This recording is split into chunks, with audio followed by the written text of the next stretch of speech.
मिट्टी के खास बर्तन और हैंडीक्राफ्ट बनाने के लिए दरियाई मिट्टी इस्तेमाल की जाती है, जो ट्रकों के जरिए सादिकाबाद गुजरात के कारखानों में पहुंचाई जाती है। दरियाई मिट्टी को सबसे पहले मिट्टी की ईंटों से बने बड़े टैंक में डाला जाता है। इसमें पानी भरकर मोटर से लगी मदानी के जरिए मिट्टी की आमेजिश बनाई जाती है। मिट्टी की आमेजिश को 3 मुल्हिका तालाबों में फिल्टर किया जाता है। जिस जदीद दौर में बढ़ती आबादी की मांग पूरी करने के लिए मिट्टी के बर्तनों को सांचों की मदद से तैयार किया जाता है, जिसमें मुख्तलिफ इकसाम की हांडियां, ग्लास, कप्स, जग और पानी पीने वाले कूलर्स भी शामिल हैं। इस अमल के लिए माहिर कारीगर मशीन पर सांचा रखकर इसमें चिकनी मिट्टी डालता है और मशीन पर ही लगे एक आले की मदद से इसकी सरफेस को स्मूथ करता है। मिट्टी सांचे में अच्छे तरीके से बैठ जाती है तो कूलर के सांचों को धूप में 1 दिन के लिए रख दिया जाता है। अगले दिन सांचों से कच्चे कूलर्स को निकालकर छत पर 1 घंटे धूप में खुश्क किया जाता है, जिसके बाद मिट्टी के तमाम कूलर्स को भट्टी में 8 से 9 घंटे तक पकाकर लाल सुर्ख मिट्टी के कूलर्स तैयार कर लिए जाते हैं। मुतादिद शेप्स और साइज के ग्लास, फूल बूटों वाले जग और वॉल हैंगिंग्स एक अलग कारखाने में मुनफरिद अंदाज से तैयार किए जाते हैं। इसके लिए खुले आसमान में पहले सांचों को एक तरतीब से रखा जाता है। माहिर कारीगर वक्तन फवक्तन चिकनी मिट्टी और पानी की आमेजिश को सांचों में डालता है और निहायत महारत के साथ मिट्टी के जग और वॉल हैंगिंग को सांचों में तैयार किया जाता है, जिसके बाद इन्हें धूप लगवाकर भट्टी में पकाया जाता है। सादिकाबाद की क्ले पॉटरी कॉटेज इंडस्ट्री में मशीनों के अलावा हाथों से भी मिट्टी के बर्तन और हैंडीक्राफ्ट्स बनाए जाते हैं। नस्ल दर नस्ल इस फन को जिंदा रखे हुए कारीगर कुछ रिवायती टूल्स का इस्तेमाल करते हुए अपने हाथों से चिकनी मिट्टी के कुज्जे, मुख्तलिफ इकसाम के छोटे बर्तन और हैंडीक्राफ्ट्स तैयार करते हैं। हाथ से बनाए हुए मिट्टी के बर्तन और हैंडीक्राफ्ट्स, जिनमें मिट्टी के लैंप्स भी शामिल हैं, मिट्टी से सांचों के जरिए लैंप्स और दीगर आराइशी अशिया तैयार करने के बाद खूबसूरती को मजीद बढ़ाने के लिए माहिर कारीगर परकार और चंद सादा आलात का इस्तेमाल करते हुए नक्श निगारी भी करते हैं। लैंप्स के लिए एक सिमेट्री में पहले पैटर्न बनाया जाता है और फिर निहायत नफासत से इसमें से मिट्टी के टुकड़ों को निकालकर सुराख किए जाते हैं ताकि इनसे रोशनी बाहर आ सके। क्ले पॉटरी प्रोडक्ट्स को हाथों से तैयार करने के बाद धूप लगवाने के साथ साथ भट्टी में मखसूस वक्त तक पकाकर तैयार किया जाता है। यूं दुनिया में नापैद होती पॉटरी की यह सनत सोहनी के शहर गुजरात से मुत्तसिल सादिकाबाद के हुनरमंदों के जरिए न सिर्फ अब तक जिंदा है, बल्कि मिट्टी के बने ये नवादरात और रोजमर्रा इस्तेमाल की अशिया बनाकर पाकिस्तान समेत दुनिया के दीगर ममालिक में एक्सपोर्ट भी कर रही है with the proud tag of made in Pakistan. So interestingly इस कॉटेज इंडस्ट्री के अंदर जहां हम देख रहे हैं कि जदीद तौर पर भी बहुत सी मिट्टी की चीज़ें तैयार की जा रही हैं, वहाँ पर वही कदीम अंदाज जो है उससे भी चीज़ें तैयार की जा रही हैं।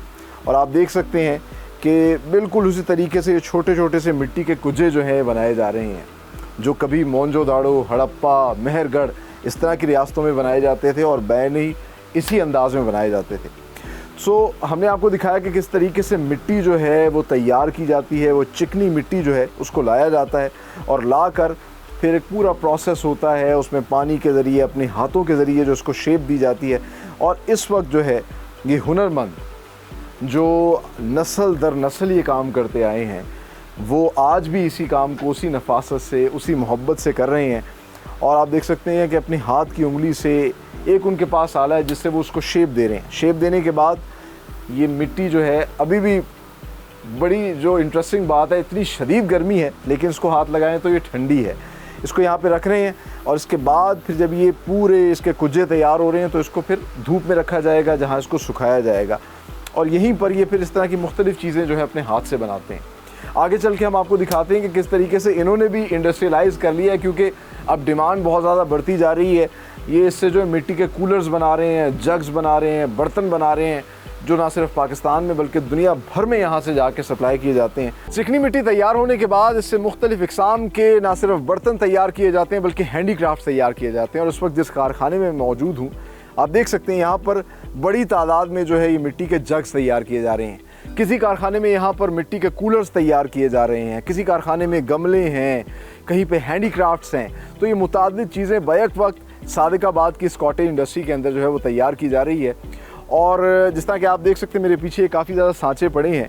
इसके लिए आज के ज़माने में लोगों की डिमांड पूरी करने के लिए भी बल्क में काम कर रहे हैं और इंटरेस्टिंगली अब हाथ के साथ साथ जो चीज़ें बल्क में प्रोड्यूस करनी होती हैं उसके लिए इस तरह के सांचे तैयार किए जाते हैं। इस तरह जग का एक सांचा है, 2 सांचों को मिलाकर उसमें चिकनी मिट्टी डाली जाती है और फिर आहिस्ता आहिस्ता जब वो सूख जाता है उसे हाथ से शेप देने के बाद ये शक्ल बन जाती है। जैसा कि आप देख सकते हैं यहाँ पर किसी के ऊपर फूल बना हुआ है, किसी पे फल बना हुआ है, तो ये सांचे से की मदद से है। सांचे से इनको निकाला जाता है, धूप में सुखाया जाता है। आप देख सकते हैं यहाँ पर ना सिर्फ जग्स हैं बल्कि बहुत बड़ी तादाद में वॉल हैंगिंग्स और गमले मौजूद हैं जो हमारे घरों में अगर पड़े होते हैं तो घर खूबसूरत लगने लगते हैं। तो इस तरह की मुख्तलिफ प्रोडक्ट्स जो है यहाँ पर तैयार की जाती हैं। प्रोसेस क्या होता है, सबसे पहले इन सांचों से निकाल कर खुली उस पर रखा जाता है, धूप में ये सूखते हैं और सूखने के बाद फिर इनको आगे भट्टी में शिफ्ट किया जाता है। तो बाहर सूखने के बाद फिर इन मिट्टी के बर्तनों को, जिस तरह के जग जिन्होंने तैयार किए हैं, इनको फिर अंदर शिफ्ट किया जाता है और यहाँ से आप देख सकते हैं कि इन्होंने स्टैक किया हुआ है।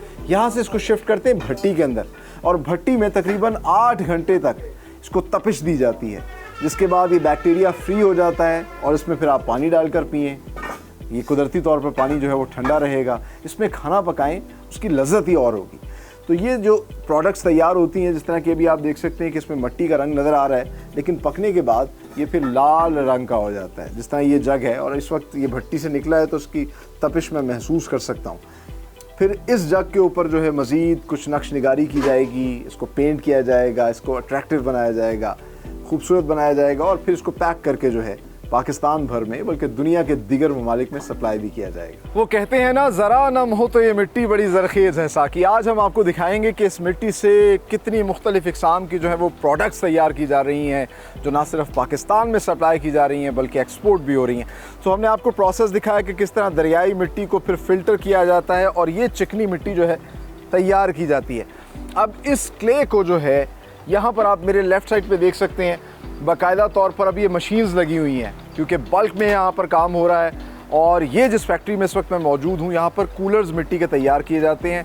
गर्मियों में इनकी बेतहाशा डिमांड उठती है, ना सिर्फ पाकिस्तान में, अफ़गानिस्तान, दुबई और दीगर ममालिक में भी ये जाते हैं। सो अब होता ये है कि यहाँ पर पहले ये इसके सांचे तैयार कर लेते हैं, डाइयाँ। ये आप देख सकते हैं ये डाइयाँ हैं और इस डाई के अंदर जो है चिकनी मिट्टी डाली जा रही है। डालने के बाद आप ये देख सकते हैं कि जो माहिर कारीगर है ये फॉर्म से भी उसकी सरफेस को स्मूथ कर रहा है और इसके अलावा ये जो लिवर लगा है ये ऑटोमेटिकली जब इस सांचे में जाएगा तो एक्सेसिव मिट्टी बाहर आ जाएगी और उसकी सरफेस स्मूथ हो जाएगी। तो एक साइड पे उसका बॉटम तैयार हो रहा है और दूसरी साइड पे उसका टॉप तैयार हो रहा है। दोनों को जोड़ा जाता है, फिर जो है उसकी सफाई की जाती है और जब एक कूलर तैयार हो जाता है तो फिर उस सांचे को उठा के यहाँ पर रख दिया जाता है।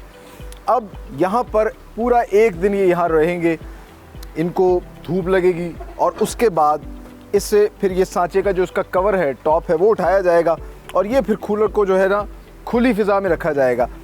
आप देख सकते हैं इस शेप में ये बाहर आ जाएगा एक दिन के बाद, लेकिन अभी भी ये कच्चा है, ये तैयार नहीं हुआ। इसको फिर शिफ्ट किया जाता है छत के ऊपर और अभी तो मौसम अच्छा हो गया, एकदम ही बादल आ गए, वरना जब शदीद धूप होती है तो 1 घंटे के अंदर इसकी हैयत चेंज हो जाती है, कलर चेंज हो जाता है, मिट्टी सूखना शुरू हो जाती है और फिर इनको आप मेरे पीछे देख सकते हैं कारीगर जो हैं वो बड़े बड़े ये जो कूलर्स हैं इनको शिफ्ट कर रहे हैं इस बड़ी सी भट्टी के अंदर, जहां इसको फिर गरमाया जाता है, इसको तपिश दी जाती है, 8 से 9 घंटे इसको गर्म किया जाता है। ये कूलर जो है लाल सुर्ख होकर तैयार हो जाता है, बैक्टीरिया फ्री हो जाता है, इट्स सेफ़ टू यूज़। और फिर इंटरेस्टिंगली इसमें वो जो मिनरल्स हैं, जब हम इसमें पानी डाल के पीते हैं तो एक तो वो कुदरती तौर पर उसका टेम्परेचर ठीक रहता है और दूसरा वो मिनरल्स भी हमें मिलते हैं। तो यहाँ पर ये इस तरह कूलर तैयार करते हैं, इसमें टूटी लगाते हैं, जो भी इसके अंदर को नक्श निगारी करनी होती है वो पहले इसी फेज़ के अंदर कर ली जाती है और फिर इनको पाकिस्तान भर में सप्लाई किया जाता है।